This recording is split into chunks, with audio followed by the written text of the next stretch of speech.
I'd like to now introduce our second speaker, Juanita Canzoneri.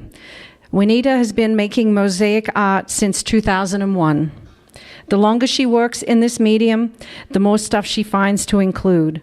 Her recent work includes cast resin pieces, metal charms, and polymer clay. Please welcome Juanita.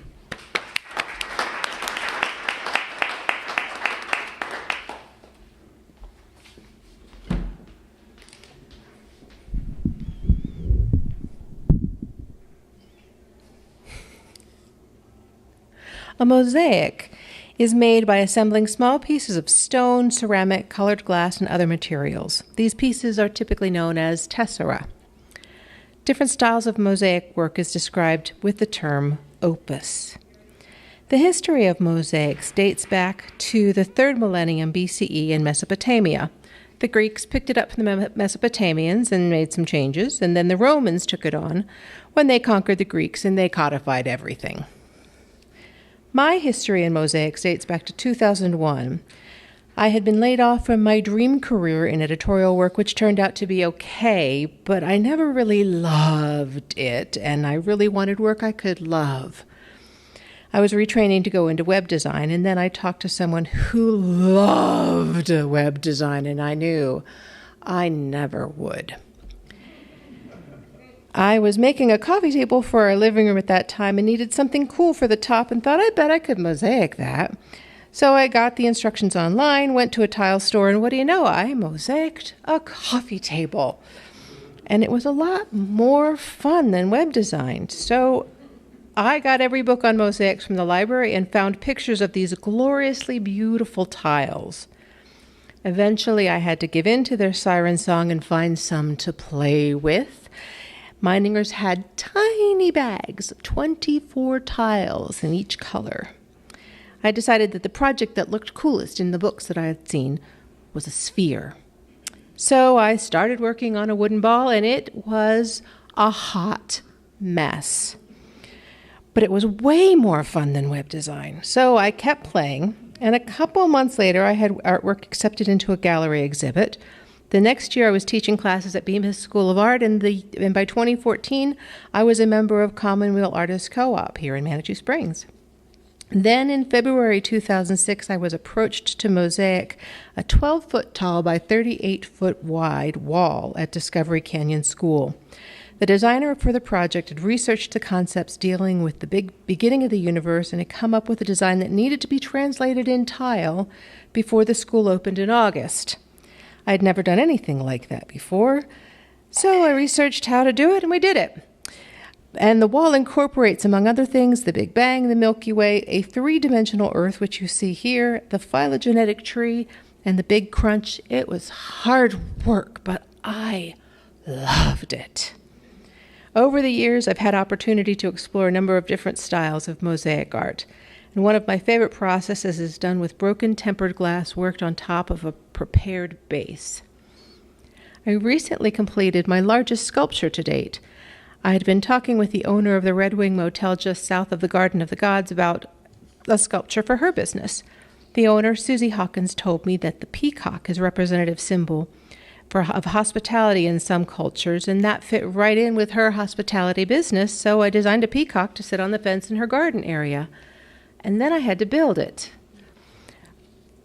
I'd made small sculptures before, but nothing 5 feet tall.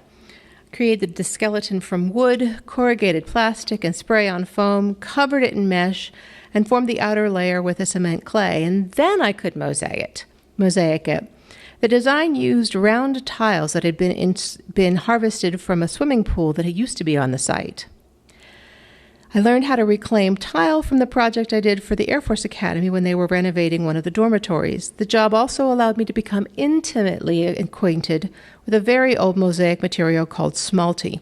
The factory in Murano, Italy, that made the original tiles is still in operation and has been since the 1920s. My crew and I took the removed tile, freed it from the surrounding cement, mixed it with new tile, and reformatted the smalti in a specially made template. There are 7 different shades of yellow tile in this mix, and 6 are custom colors. Then we gave it back to the tile setters who installed it on the repaired walls. during this time, I felt the need for something a little more immediately gratifying.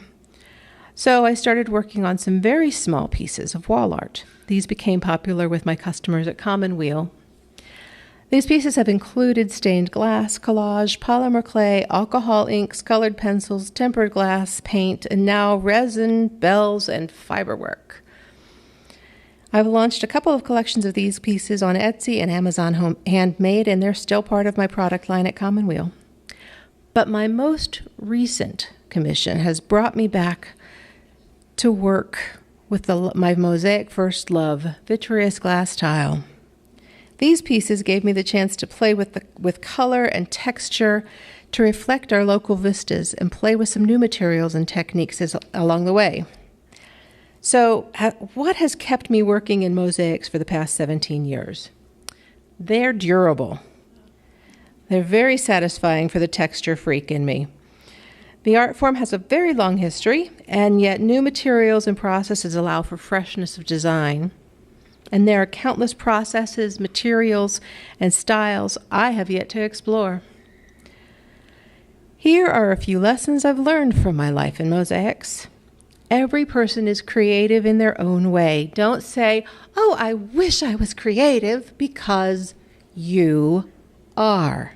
Find the voice that sings through you and use it. Don't say no to a job unless you're absolutely sure you don't want to do it. If you don't enjoy the process, don't do the art. Art is too much work to not be fun. Never invest more in learning a new process than you're willing to throw away. If you're not sure how to start your project, start working at the least visible portion. Be curious. Don't be afraid to try new things. Embrace failure, learn from it, and move on. Perfection is overrated. Handmade is never going to be perfect, so learn to embrace imperfection. And anything worth doing takes time.